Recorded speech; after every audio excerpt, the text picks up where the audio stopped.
on the AT.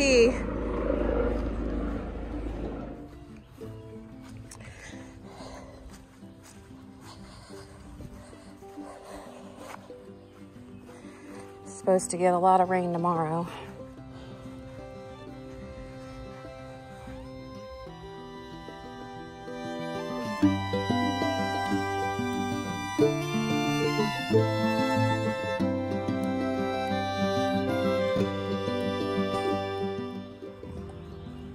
It's all right, buddy.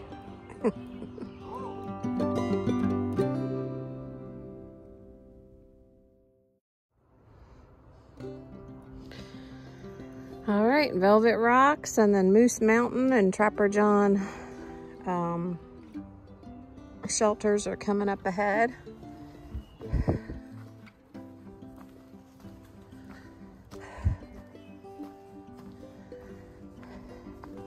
Feels a little bit weird to be walking alone without my sidekick, but she will rejoin.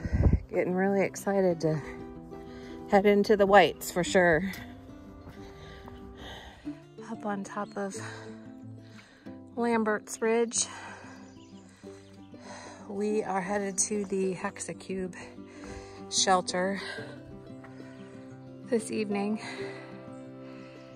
Had a pretty bad rainstorm last night, but it is drying up and feels like it's gonna be pretty humid. Okay, we are in the fire tower at Mount Smarts, and there are beautiful views up here. Mount Moosilauke is right there. We'll be climbing that in a couple of days. But those are all the White Mountains. And then somewhere over here is Killington Peak. Headed to the Hexacube shelter. We just left the Smart Mountain Tower, and the views were just absolutely magnificent. Had a little bite to eat at the shelter there and then moved on fairly quickly because the flies and the gnats were gnawing on us. I just saw some more moose droppings not too far behind, so keeping my eye out. Can you tell I really want to see a moose? I certainly do. We ran into Frizzle and Bearded Frog and Stinger and Pace and Deceiver on our way up here, and also Surefoot and Blue Bear. Chloe's boyfriend Matthew is hiking a couple days with us today, so we're taking it nice and slow and not pushing the mileage.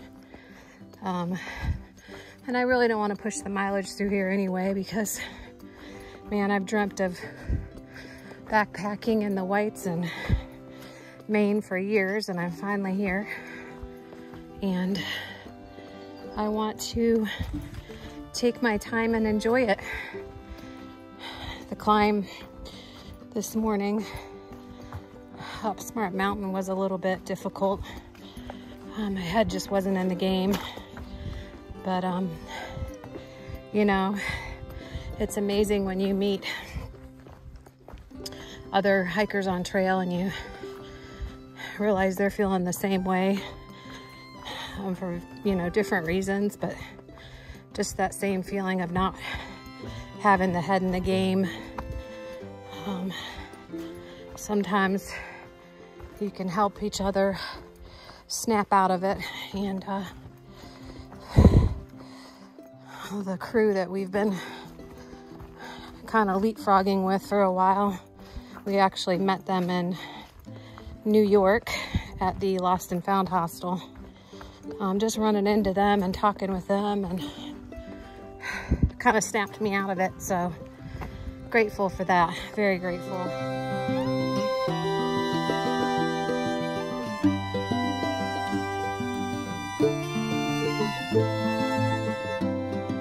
Yeah, I'm gonna be filtering that.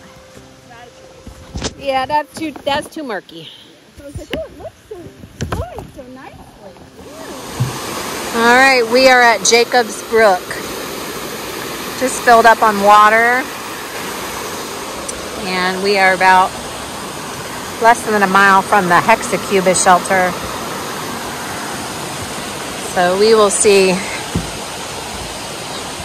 how many folks are there. There's not a lot of tent pads, but we'll figure it out once we get there. It was at this point in our through hike that I stopped posting continuous videos on YouTube. I really slowed down with taking photos and recording videos after my fall on Mount Cube. We had an amazing night at the Hexacube shelter with such a great tramily. Frizzle, Cup of Tea, Pace and Deceiver, Stinger, Captain Chaos, and there were a few section hikers with us that night too. It rained so hard that night, but we all enjoyed just watching it come down. We laughed and talked into the night. The following morning, that group headed out for a very early start, and we held back and had a late breakfast before we started our summit of Mount Cube. Of all the summits in New Hampshire, I would say climbing Mount Cube was probably the easiest from what I can recall. But some of the rocks were still very wet from the previous night rain. I was confidently hiking and we were talking, and I can't tell you how or why, but my feet slipped directly out from under me and I fell face forward without any reactionary time to brace my fall. My head bounced off the rock face with such dead weight force. I remember I just laid there. All I could hear was ringing in my ears, and the pain in my head was excruciating. The first thought that came to my mind was, this is probably going to be the end of my through hike. My daughter was screaming, "Oh my gosh, Mom, you're bleeding."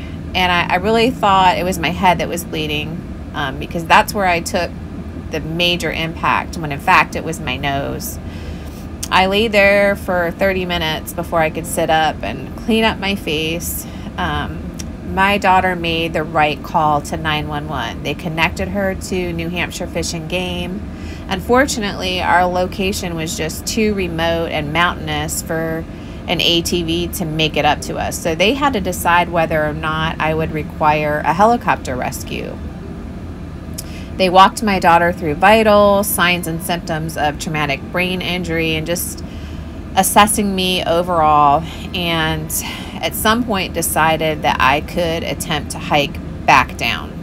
It was a very slow 3 miles back down to Jacobs Creek, but my daughter was so amazing. She was carrying her backpack and then had my backpack strapped on top of her. And that was not the first time she had done that on our through hike. She actually carried my backpack for a half a mile in New Jersey.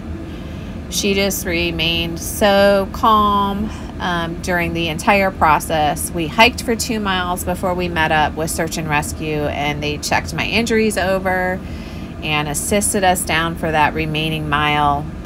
They had staged the rescue on private property, and just decided it was best for me to ride in an ambulance to Dartmouth Hospital to get a CT scan, just to make sure I didn't have a skull fracture or internal bleeding, just kept me under observation, doctored up my nose, and we were back on the trail in 2 days. My hiking pace slowed down significantly after that fall. I was so nervous on wet rocks and water crossings. And as you'll see in videos to follow this one, the rain was continuous and the water crossings became deeper and swifter as we made our way through Maine. But we kept going, and I'm just so grateful that I had my daughter with me on this hike. I'm not sure how things would have gone differently on Mount Cube without her. I will say New Hampshire and Maine, though they were the toughest states, they were the best portions of our through hike before we flipped back down to Damascus for our finish in Springer Mountain, Georgia. If you're planning on hiking in New Hampshire or through hiking, please take a moment to read my blog post on the trek. I posted it below in the comment section. There's a lot of great information about search and rescue in New Hampshire. Because there is such a growing amount of rescues in New Hampshire, They do require backpackers to have essential items with them in the backcountry. They will inquire and may even check to see if you're carrying those items in your backpack if you do call for a rescue. If you're not carrying those items, you could be facing up to a $10,000 fine. Luckily, I was not fined. However, upon return home from our thru hike, I did have some hospital bills waiting in the mail. Anyways, thank you so much for continuing to watch our lost but not forgotten videos of our 2023 AT thru hike. We'll see you further on up the trail.